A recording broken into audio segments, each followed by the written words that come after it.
what's up, everybody? We are back another week. The government was still shut down. Things were a little bit nuclear, a little bit business, and what? Wait, what? What? All right, let's start off by talking about Luigi's new blog post about Goodwill. And I'm not talking about the thrift store. Lou, why don't you tell him what you wrote? Matt, it turns out the real money in your business isn't the equipment or your building. It's your reputation, your brand, your loyal customers. That's the stuff buyers actually pay for. And the crazy thing is, most owners don't even realize it's worth up to 80% of your business. So yeah, go read it before someone else figures it out. Well, the world's going nuclear again, and I'm not talking about bombs over Hiroshima. It looks like Michael Jordan's not coming out of retirement, but nuclear reactors are. Matt, I think what's happening here is AI is making a huge burden on our electrical grid. So companies are scrambling to find more efficient uses for power. And it looks like nuclear is working. Well, you know, they've been talking about this for a long time, and nuclear has come a very long way since we had reactors back online, especially here. One thing is, yeah, AI is absorbing most of the power that we have right now, but what is it going to do in 5 or 10 years? I read a study that said electrical prices in California are going to triple. So they're trying to figure out a way to do it. But I will tell you this, Lou, I do believe that we have the power of big tech with very large balance sheets that will figure this out a lot faster than the government's been trying for the last 40 years.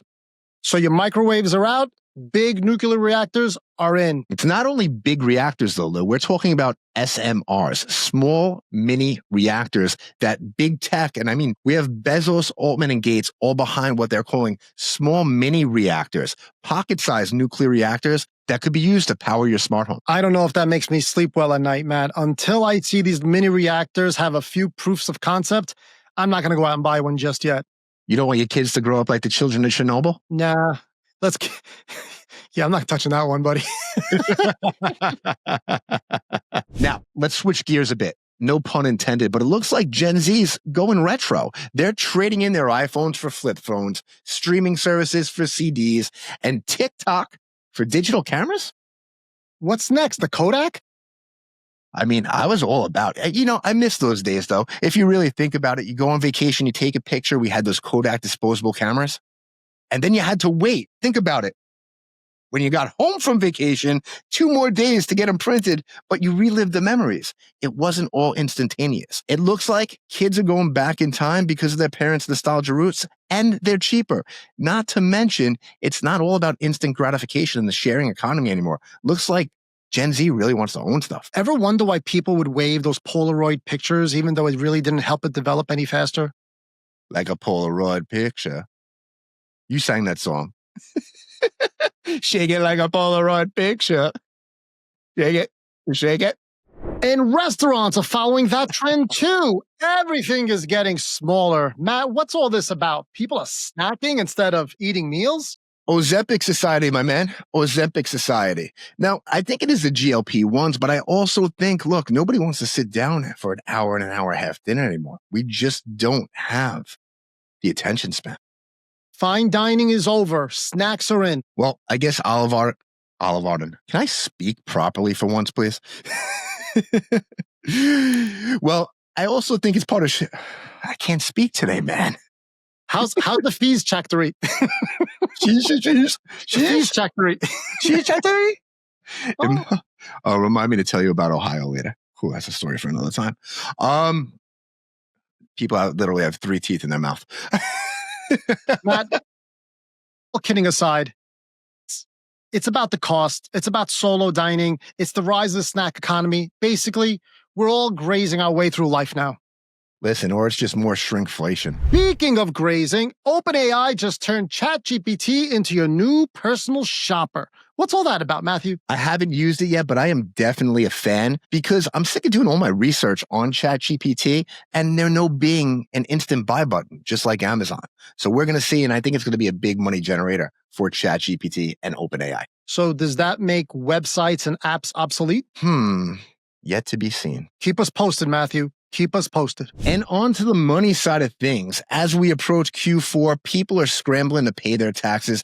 I wrote an article on Forbes about tax moves that the ultra wealthy use. And I'm not talking about cost segregation, 179 and child tax credits. We're getting more advanced with leveraged tax loss trading, leveraged tax losses, so you can actually lower your bill. Check out my article on Forbes. Tell us, Obi-Wan Kenobi. And finally, some quick hits from around the web. So, Lou, I guess you don't have to do leg day anymore. They just had a guy in Egypt pull 2 boats with his mouth. I think he used a Jura size thing that we're all getting on Facebook. Wait, he pulled 2 ships with his teeth? Allegedly. Wow, he must have a good dentist.